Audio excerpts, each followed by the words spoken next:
s'attendre à beaucoup moins de contre-pouvoirs et à une remise en cause d'un certain nombre des institutions américaine. On voit tout de suite qu'il y a un souhait d'imposer l'exécutif comme le seul pouvoir qui compte véritablement, en passant des décrets qui ne nécessitent pas une quelconque discussion au Congrès, alors même que son parti a la majorité, mais c'est une majorité assez mince. Donc, c'est cette absence de contre-pouvoir qui est inquiétante.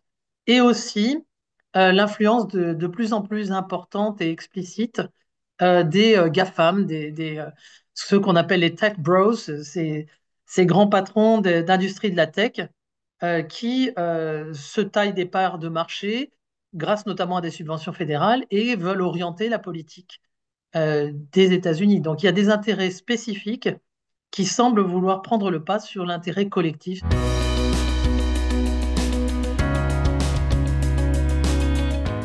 Pour lui, l'Europe est un ramassis de démocraties libérales qui sont faibles et il préfère nettement mettre la pression avec des menaces de tarifs douaniers exorbitants, de façon à imposer, comme il l'a dit tout récemment au sommet de Davos, des conditions plus favorables pour sa propre économie, pour que les Européens, par exemple, achètent davantage de produits agricoles des États-Unis, ce qui pose un certain nombre de problèmes étant donné que quand vous vivez là-bas, par exemple, c'est très compliqué d'acheter du lait qui soit sans hormones, y compris dans les magasins bio. C'est très compliqué d'éviter les OGM. Face à lui, il ne va pas trouver une Union européenne véritablement unie, puisqu'il y a tout un bloc qu'on désigne par le terme de populiste, un bloc souverainiste. Donc il va falloir s'attendre à ce qu'il essaie de désarticuler l'Union européenne dans son volet économique en traitant de façon bilatérale avec certains de ses alliés potentiels, comme par exemple l'Italie ou la Hongrie.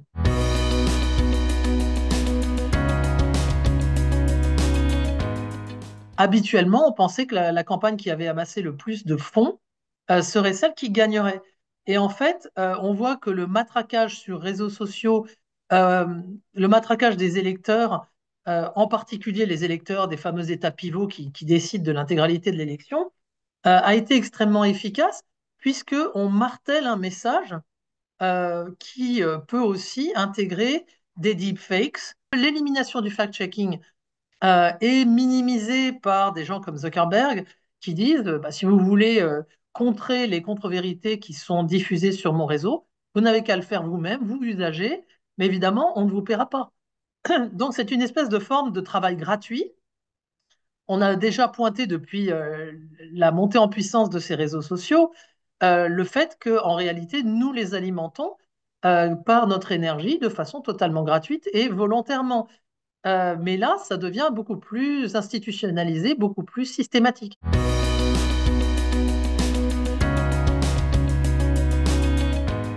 Dès son investiture, Donald Trump est entré en action en frappant fort. C'est ce qui convient à son électorat qui attend des mesures immédiates et des résultats concrets, en particulier s'agissant du pouvoir d'achat.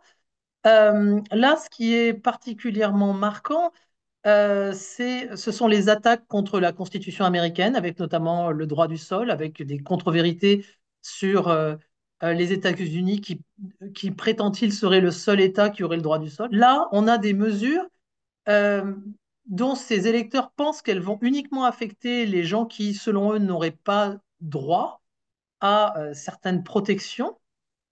Mais en réalité, ces mesures risquent de mettre en péril des personnes qui n'ont rien fait de mal, des personnes qui sont parmi les plus vulnérables.